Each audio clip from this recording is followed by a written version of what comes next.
자, 오늘은 세례식이 있는 관계로 연속 설교를 잠깐 멈추고 세례에 대한 메시지를 선포하겠습니다. 오늘은 세례가 우리에게 말해주고 있는 것, 세례가 우리에게 말해주고 있는 것이라는 제목을 가지고 은혜의 말씀 선포하겠습니다. 여러분, 오늘은 학습, 입교, 세례식이 있는 날입니다. 1년에 2번 우리 교회에서는 진행을 하죠. 여러분들은 혹시 학습, 세례, 입교를 잘 구분하실 수 있으십니까? 그런 분도 계시고 또 그렇지 못한 분도 있을 것 같아요. 그래서 제가요, 일목요연하게 정리했습니다. 표를 보여주시죠. 학습은 만 14세 이상 된 새가족이 6개월 이상이 되면 받는 교육을 말합니다. 그리고 세례는 학습을 받은 새가족이 6개월 후 정식 교인이 되기 위해 받는 것을 말해요. 입교는 유아세례, 어린이 세례를 받은 성도들이 만 14세가 지나면 받는 것을 말합니다. 그래서 학습, 세례, 입교를 통해 이제 우리는 정식 교인이 되죠. 그러다 보니까 우리는 자꾸 세례를 어떻게 생각합니까? 단순히 교인이 되는 형식과 절차로만 이해한다는 거죠. 그런데 그것이 맞습니까? 절대로 맞지 않아요. 물론 귀한 절차이고 예식이긴 하나 그 안에 담겨진 풍성한 은혜와 의미가 분명히 있다는 것입니다. 그래서 오늘 우리는 이 세례의 의미, 성경적인 의미를 알아보면서 그 안에 담겨진 하나님의 놀라운 은혜와 또 나아가서는 우리가 꼭 가져야 할 그리스도인으로서의 정체성을 살펴볼 것입니다. 오늘 성령 하나님께서 우리에게 이 세례를 통해서 주신 의미는 3가지예요. 하나하나 살펴보겠습니다. 첫째, 하나님의 은혜로 죽음의 권세를 이기고 자녀의 자리로 인도함 받았다는 표가 세례입니다.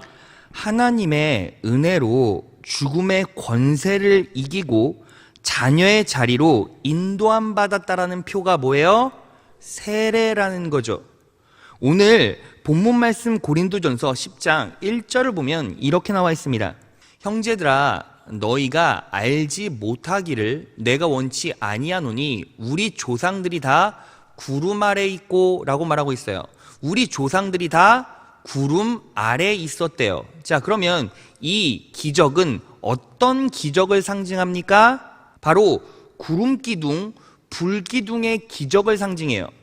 여러분, 하나님께서 이스라엘 백성들을 애굽에서부터 구원해 주셨죠. 430년 동안 종살이를 한 이스라엘 백성들을 구원해 주시고 출애굽 시키십니다. 그런데 출애굽 시키시는 순간부터 그들에게 구름 기둥과 불 기둥을 붙여 주셨어요. 자, 그러면 여러분, 구름 기둥과 불 기둥은 정확하게 무엇을 의미합니까? 2가지를 의미해요. 첫 번째는 인도하심, 2번째는 보호하심이에요. 자, 말씀으로 확인해 볼까요? 출애굽기 13장 21절에서 22절 말씀입니다. 여호와께서 그들 앞에 행하사 낮에는 구름 기둥으로 그들의 길을 인도하시고 밤에는 불 기둥으로 그들에게 비추사 주야로 진행하게 하시니 낮에는 구름 기둥 밤에는 불 기둥이 백성 앞에서 떠나지 아니하니라.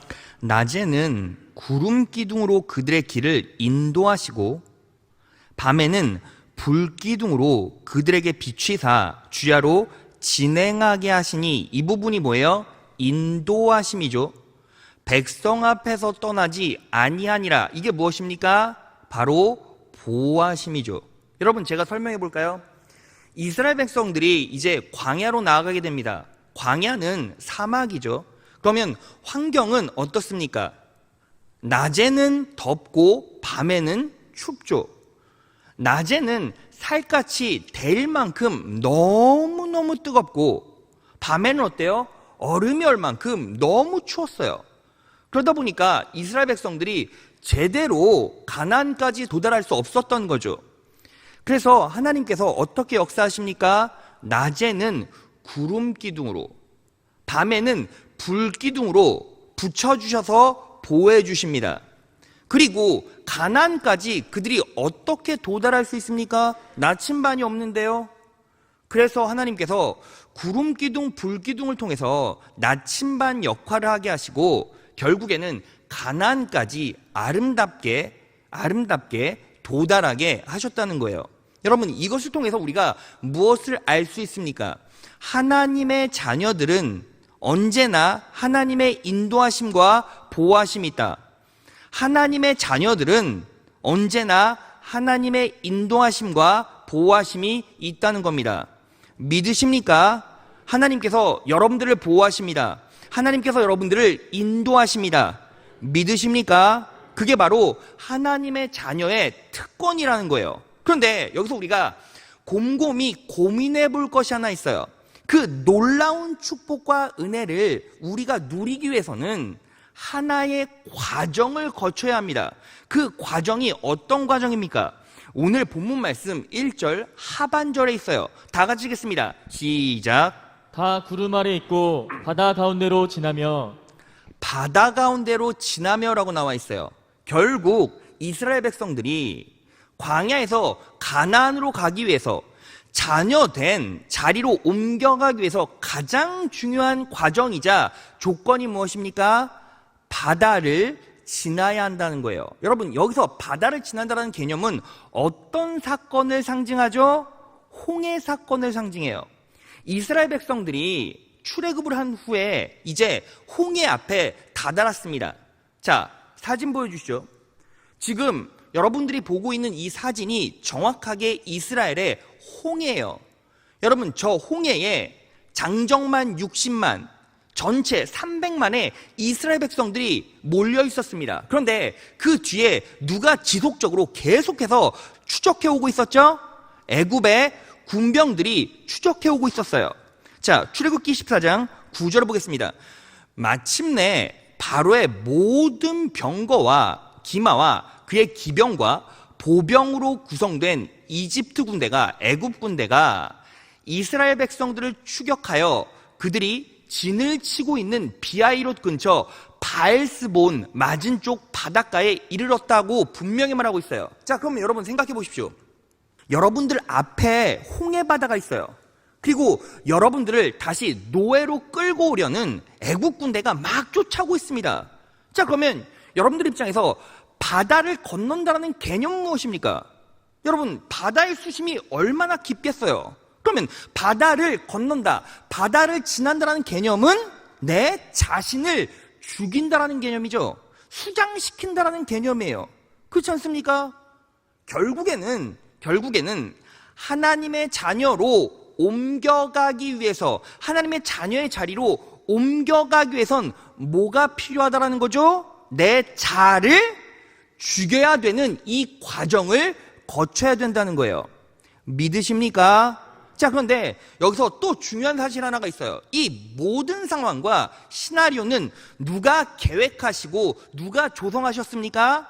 하나님께서 계획하시고 조성하셨어요. 바꿔 말하면 하나님께서 애굽 왕 바로의 마음을 역사하셔서 이스라엘 백성을 쫓게 만드셨다는 거죠. 자, 말씀으로 확인해 볼까요? 출애굽기 14장 8절이에요.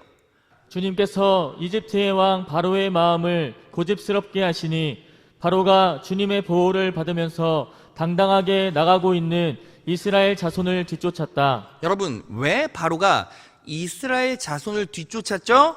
하나님께서, 주님께서 이집트 왕 바로의 마음을 고집스럽게 만드셨기 때문이에요. 자, 결국 이스라엘 백성이 홍해에 다다랐을 때 자신들은 바다에 몸을 던져야만 했어요. 자아를 죽여야만 했죠. 그런데 이 결단은 결국 누구의 의도라는 거죠? 하나님의 의도라는 거예요. 하나님께서 이스라엘 백성들아, 나의 자녀들아, 너희가 정말 살고 가나안까지 도착하기 위해서는 결국 뭐 해야 한다? 네 자아를 죽이는 결단이 필요하단다. 이걸 누가 의도하시고 누가 명령하신 것이죠? 하나님께서 의도하시고 명령하셨다는 거예요. 그런데 여기서 놀라운 은혜의 사실이 있어요. 여러분, 성경 전체를 보면요, 이스라엘 백성은 어때요? 대부분이 애굽으로 돌아가서 애굽의 종이 되었습니까? 홍해를 건넜습니까? 대부분이 홍해를 건넜어요. 그럼 여러분 잘 생각해 보세요.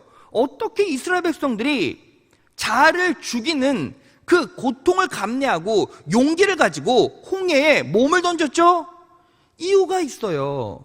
여러분, 이 홍해에 몸을 던지기 전에 이미 하나님께서 역사하셔서 홍해를 갈라놓으셨어요. 그러니까 이스라엘 백성들은 이미 갈라진 홍해길을 보고 건넜다는 것입니다.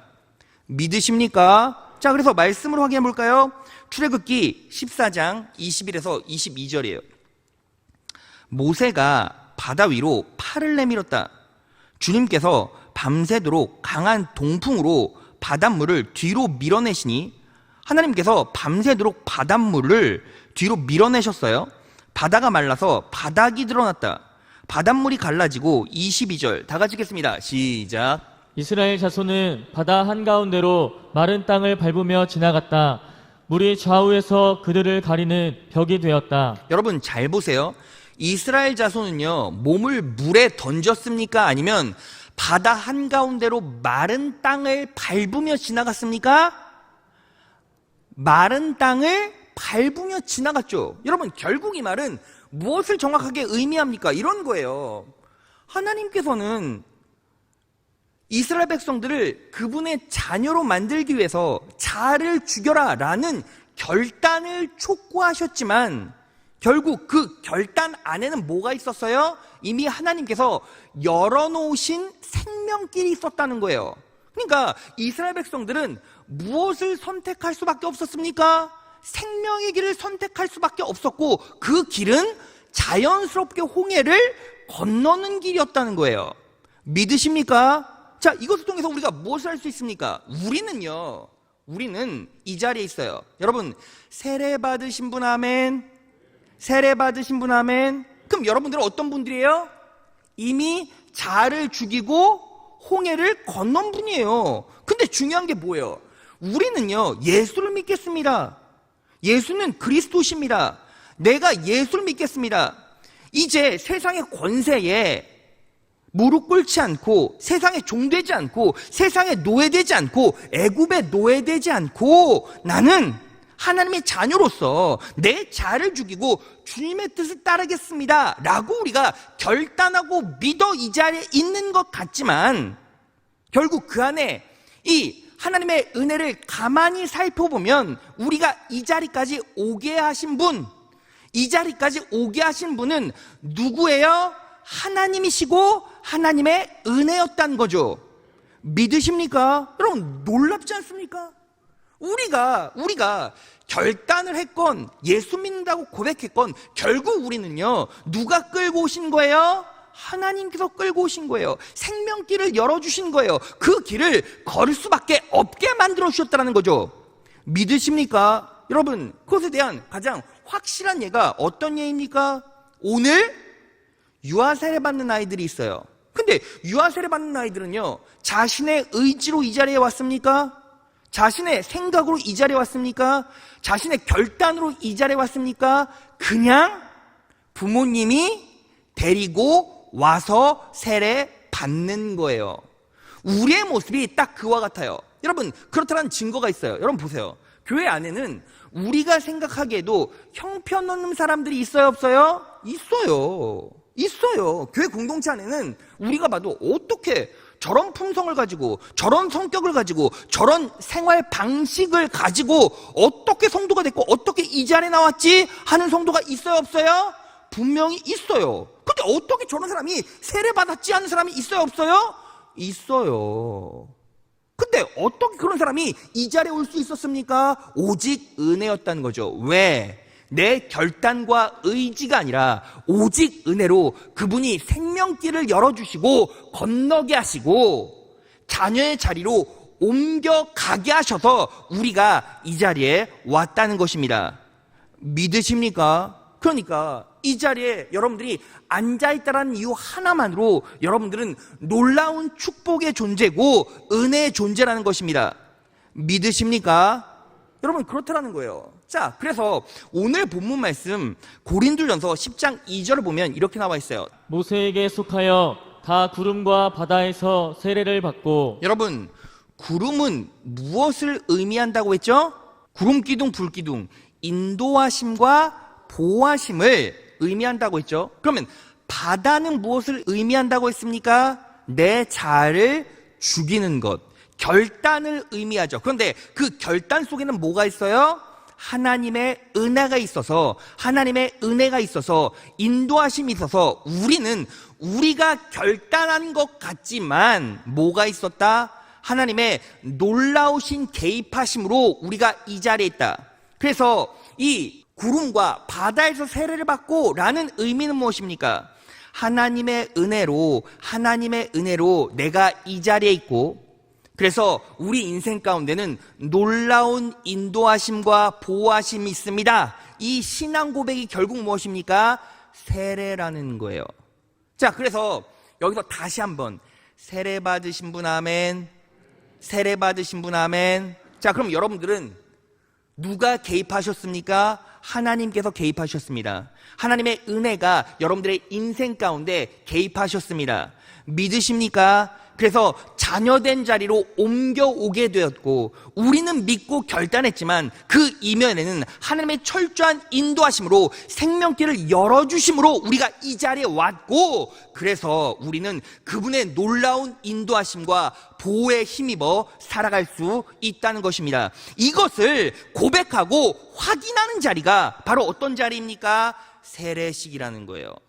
그러니까 우리는 오늘 이 자리에서 다시 한번 하나님의 놀라운 은혜에 감사해야 되고, 그리고 이 은혜가 우리에게 임했기에 우리의 정체성이 이렇게 거룩하게 아름답게 정해져서 하나님께 놀라운 예배, 영광스러운 예배, 감사의 예배, 기쁨의 예배를 드릴 수 있게 되었다는 것입니다. 그 놀라운 의미를 마음에 새기시고 이것을 정체성 삼아 살아가신 여러분 되시기를 진심으로 축원합니다. 자, 둘째, 예수님만이 나의 구원자라는 표가 세례입니다. 예수님만이 나의 구원자라는 표가 뭐예요? 세례라는 거죠. 오늘 본문 말씀 고린도전서 10장 1절에서 2절을 보겠습니다. 형제들아, 너희가 알지 못하기를 내가 원치 아니하노니 우리 조상들이 다 구름 아래 있고 바다 가운데로 지나며 모세에게 속하여 다 구름과 바다에서 세례를 받고 라고 나와 있어요. 여러분, 그런데 보세요. 이스라엘 백성들은 어떻게 가나안에 이르게 되었고 구원의 자녀가 되었습니까?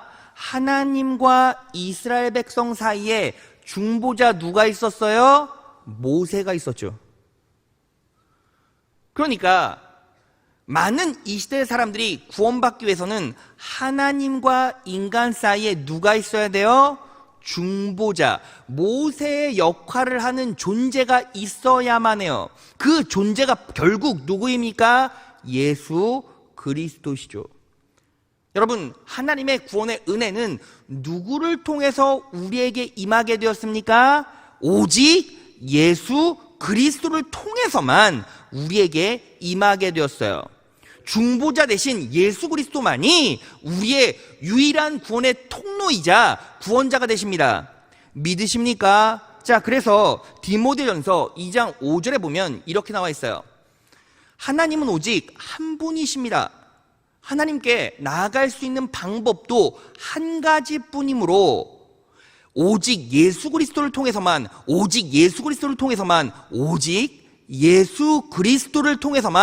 가능합니다. 믿으십니까?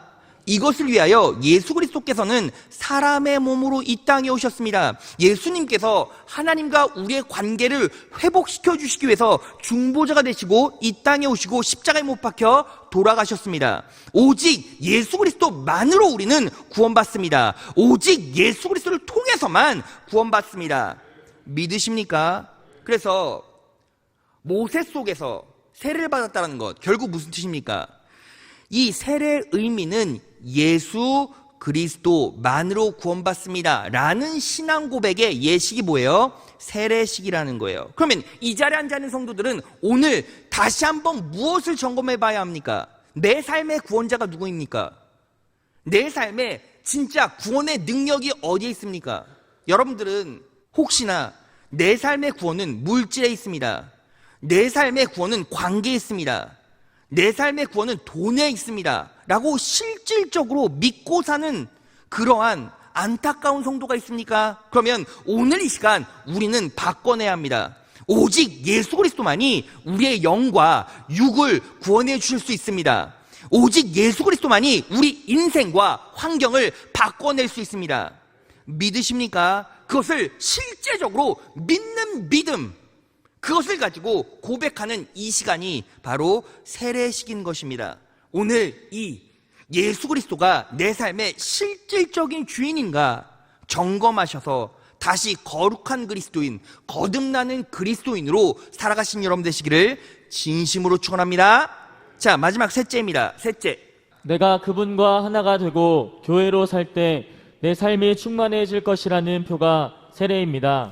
내가 그분과 하나가 되고 교회로 살 때 내 삶이 충만해질 것이라는 표가 세례라는 거예요. 오늘 본문 말씀 고린도전서 10장 2절 보겠습니다.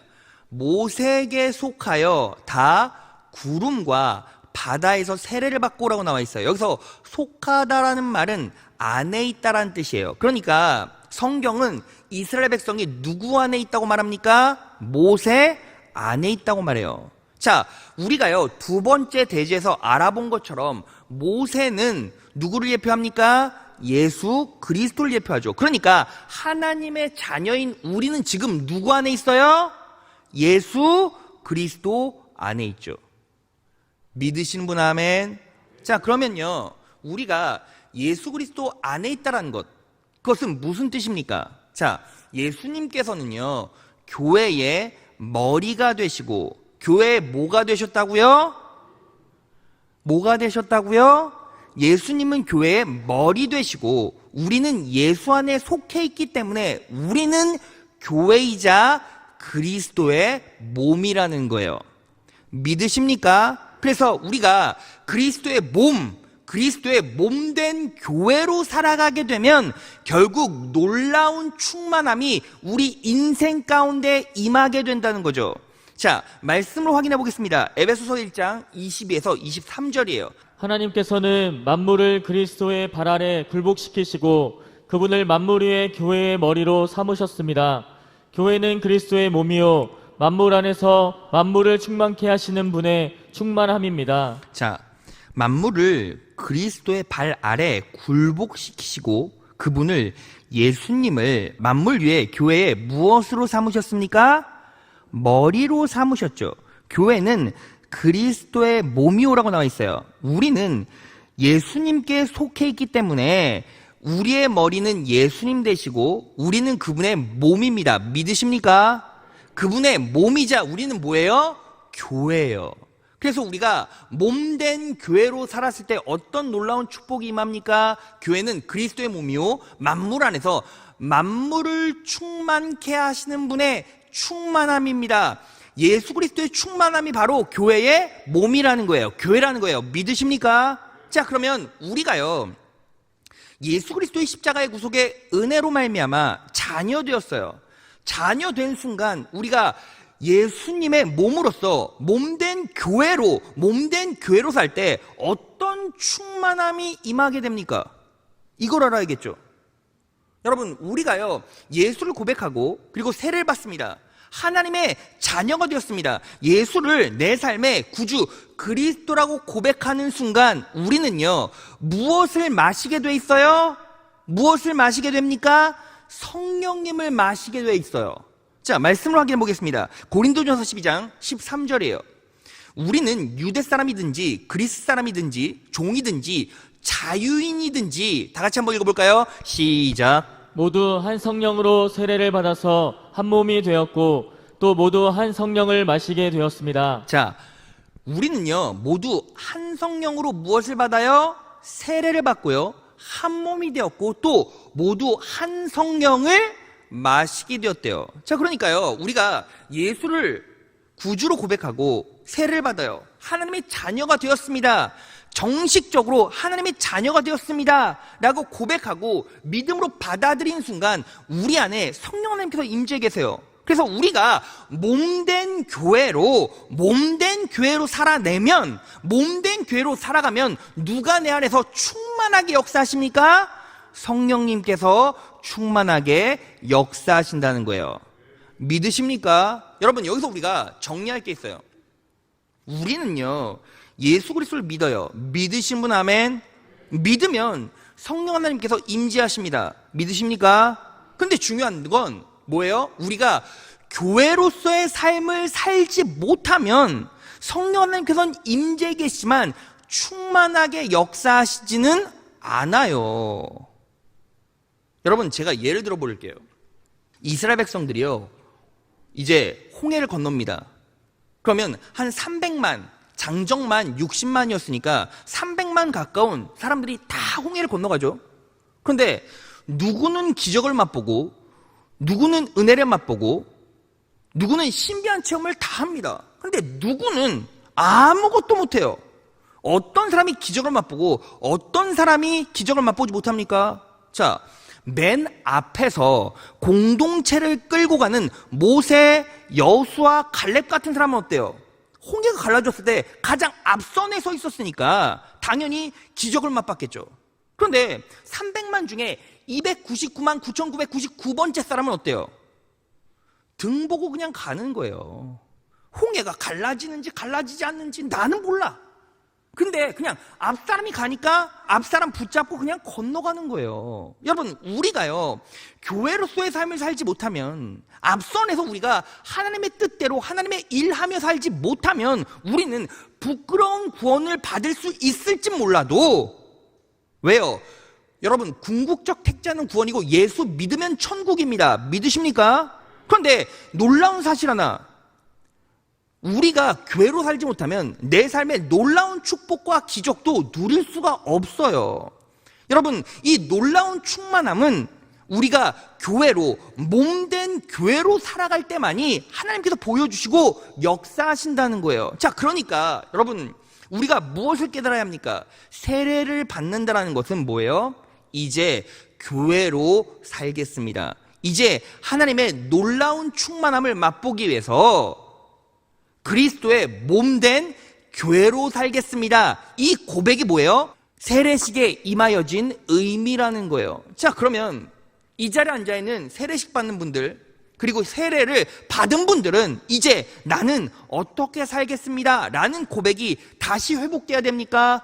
그리스도의 몸된 교회로 살겠습니다. 그리스도의 몸된 교회로 살겠습니다. 그리스도의 몸된 교회로 살겠습니다. 이 고백이 회복될 때 여러분들의 인생 가운데 놀라운 축복과 은혜, 충만함, 부요함이 여러분들의 영혼과 육신과 인생 가운데 임하게 된다는 것입니다. 믿으십니까? 자, 그러면 어떤 충만한 은혜가 임합니까? 자, 요한복음 15장 26절이에요. 내가 너에게 보낼 보호자는 아버지에게서 오는 진리의 성령님이시다. 여러분, 성령님은 어떤 분이세요? 보호자시죠. 요한복음 16장 13절이에요. 다 같이 읽겠습니다. 시작. 그러나 진리의 성령이 오시면 그가 너희를 모든 진리 가운데로 인도하시리니. 여러분, 성령님이요 진리 가운데로 우리를 뭐 하신대요? 인도하신대요. 자, 그러면 성령님은 어떤 역할? 보호자의 역할과 인도하시는 역할. 여러분, 여기서 딱 마음에 쿵 하고 와닿는 게 있지 않습니까? 뭐죠? 이스라엘 백성들이 홍해를 건너요. 홍해를 건너요. 내 자아를 죽이고 주의 뜻대로 살기로 작정하고 홍해를 건넙니다. 바꿔 말하면 세례를 받죠. 그러면 어떤 일이 벌어집니까? 이제 가나안에 들어가는 그 순간까지 무엇이 그들을 쫓아요? 구름기둥과 불기둥이 쫓아가죠. 그런데 그 구름기둥과 불기둥의 역할이 뭐라고 했어요? 인도와 보호라고 했죠. 똑같아요. 우리가요, 이 자리에서 세례식을 받고 세례의 의미를 되새기며 다시 내 자아를 확인하고 회복하는 순간 이제 어떻게 됩니까? 우리 인생 가운데 구름기둥과 불기둥이 붙게 됩니다. 구름기둥과 불기둥이 붙게 됩니다. 바로 성령 하나님의 충만함으로 말입니다. 믿으십니까? 바로 이것이 세례가 담고 있는 세 가지 의미예요. 말씀 정리해 보겠습니다.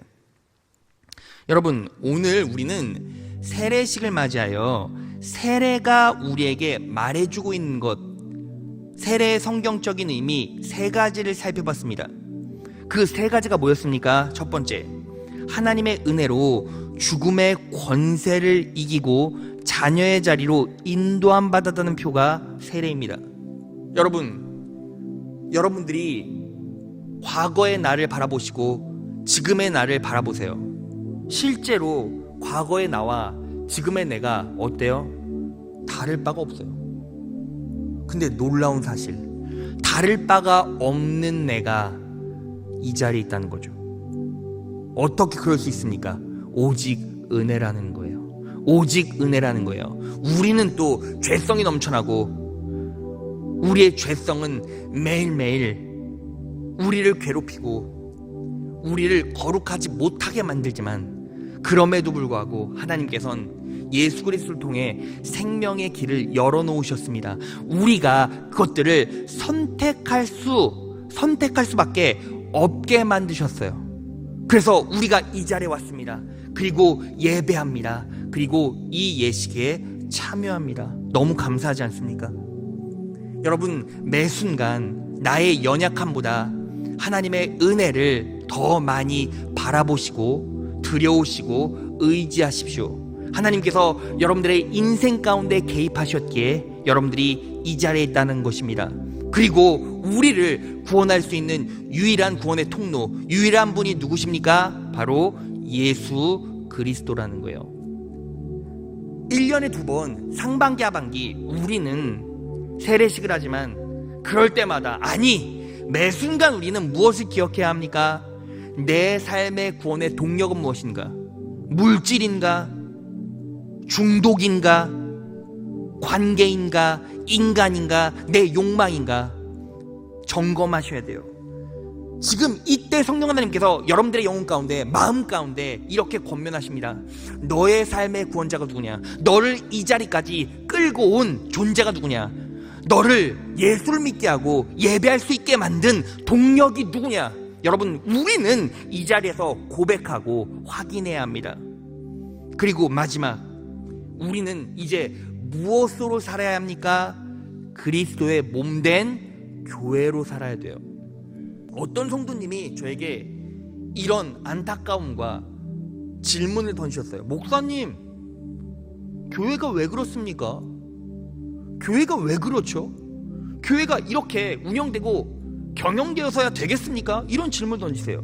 여러분, 그 성도는요, 이미 교회와 나를 이원화시켰죠. 제대로 된 신앙과 교회론을 가지고 있지 못한 거예요. 여러분, 평신도부터 중직자까지 이런 질문을 많이 하는 분들이 있어요. 실제로, 목사님, 교회가 왜 이래요? 교회가 왜 이렇게 흘러갑니까? 아니요. 여러분, 여러분들이 교회예요.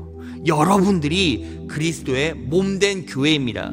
여러분들이 성복교회입니다. 믿으십니까? 이 사실을 마음속에 잘 새기고, 목사님, 이제 우리가 어떻게 하나님의 영광을 위해서 나아가야 할까요? 이렇게 말하는 게 맞죠. 그래서 여러분, 우리는 예수 그리스도의 몸된 교회로 그분 바라보며 그분의 뜻대로 살아갈 때 성령 하나님께서 내 인생의 구름기둥, 불기둥이 되어주십니다. 이렇게 이 세례식의 의미를 마음속에 잘 새겨 넣으셔서 오늘 이 시간 세례식이 거행될 때 내 신앙을 이 말씀에 비추어 보고, 또 다음 한 주도 남은 인생도 하나님의 은혜로 그리스도의 몸된 교회로 그분의 충만함으로 승리의 길 걸어가신 여러분 되시기를 진심으로 축원합니다. 자, 우리